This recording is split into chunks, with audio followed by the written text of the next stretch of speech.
सीते राम कथा हृदयम। बातों में अपने पराक्रम का बखान करने वाले, पहले आप अपना परिचय इस सभा को तो दे दीजिए। शिव धनुष को उठाने का विचार हम बाद में भी कर सकते हैं। क्या मैं अपना परिचय करवा दूं? तो देखिए, सब लोग देखिए।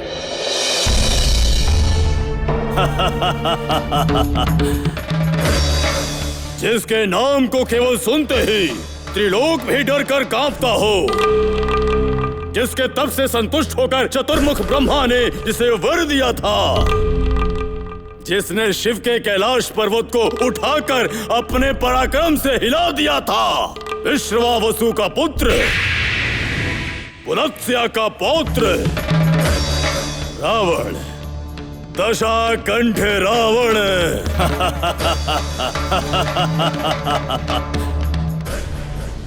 रावण?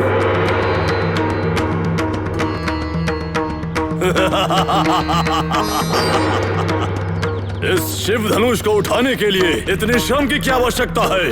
यदि मैं यहाँ पहले आ गया होता और मैं अपनी नख परी से उठाकर सबको पूर्णतः अचंभित कर दिया होता, तो ये सारे दुर्लभ राजकुमार पहाड़ जितना भारी समझ रहे थे, वो निराश भाव से ये सोच लेते कि ये लंकेश्वर अपना रूप बदलकर इतने समय तक मौन बैठा रहा है। क्या अब भी मेरे परिचय की आवश्यकता है जनक महाराज? नहीं नहीं, सिर्फ रावण नाम मात्र सुनने से ही बहुत बड़ा इतिहास आंखों के समक्ष आ जाता है। स्वागत है आपका लंकाधीश, सुस्वागत है।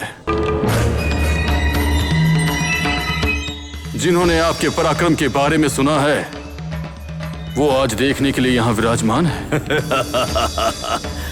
देखने दो, इस रावण के पराक्रम को देखने दो।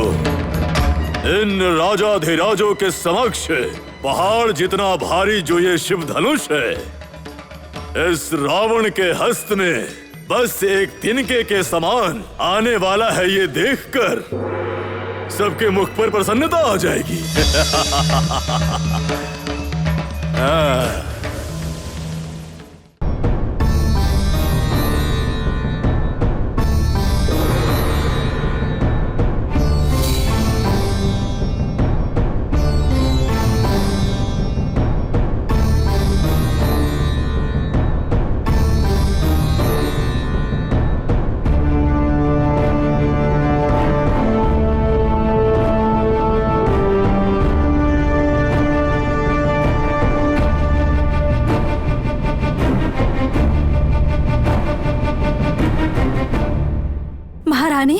महारानी, सीता के स्वयंवर में लंका से रावण का आगमन हुआ है।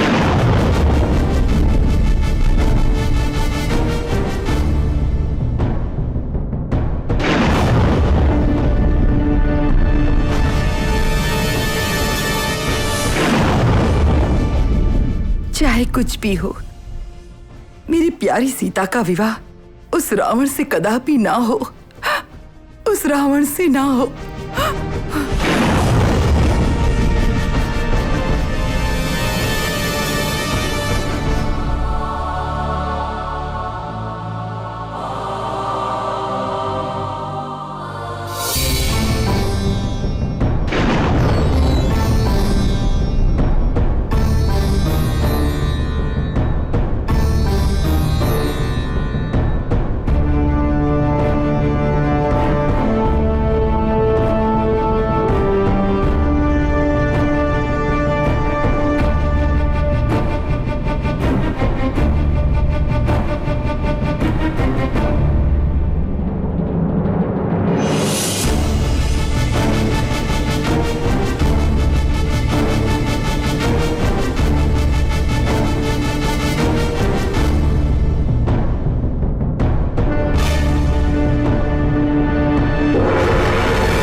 हम सब के लिए पहाड़ जितना भारी और तुम्हारे लिए ये तिनके के समान था ना, तो इस तिनके को उठाने के लिए इतना कष्ट क्यों हो रहा है? महावीर दशकंठ बड़ी बड़ी बातें कर रहे थे, अब क्या हो गया? रावण का अहंकार समाप्त हो गया।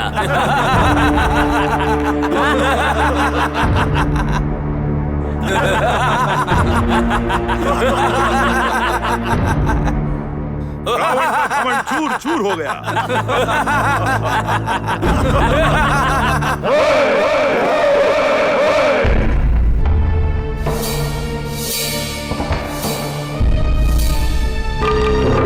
शांत हो जाओ सभी, अपमानित करना बंद करो। सुनिए जनक महाराज, ये सब मुझ पर उपहास कर रहे हैं, मेरा अपमान कर रहे हैं महाराज, फिर भी आप मौन क्यों बैठे हैं? लंकाधीश रावण, अब तक न जाने कितने देशों के राजाधिराज यहाँ आए, लेकिन इस शिव धनुष को उठाने में वो भी असफल रहे। किंतु तब भी सभा में से किसी भी सभासद ने इस तरह की बातें किसी को भी कभी नहीं सुनाई। पर ये सब लोग आप पर अट्टहास इसीलिए कर रहे हैं क्योंकि आपने अहंकार से इन सबके सामने कहा था कि ये सभी लोग दुर्बल हैं और आप पराक्रमी, इसीलिए सब आप पर हंस रहे हैं। और आपका व्यवहार भी इस परिस्थिति का कारण बना है। जनक महाराज, इस असफलता के लिए मेरे पराक्रम पर जो राजकुमार आनंद उठा रहे थे, उनको मैं अपना बल दिखाना चाहता हूँ।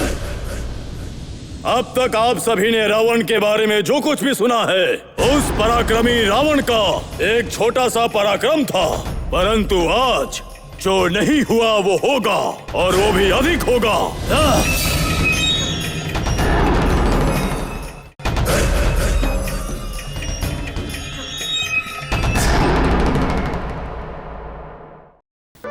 सीता, बहन सीता, आप जानती हैं आज मैं कितनी प्रसन्न हूँ।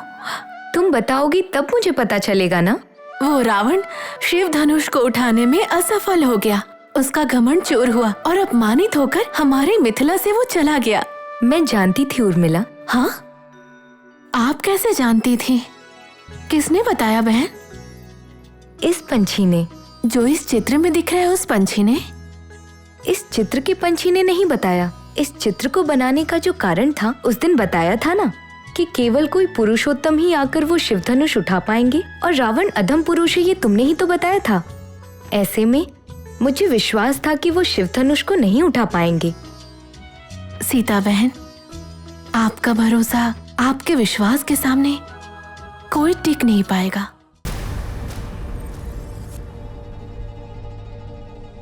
सीते राम कथा हृदयं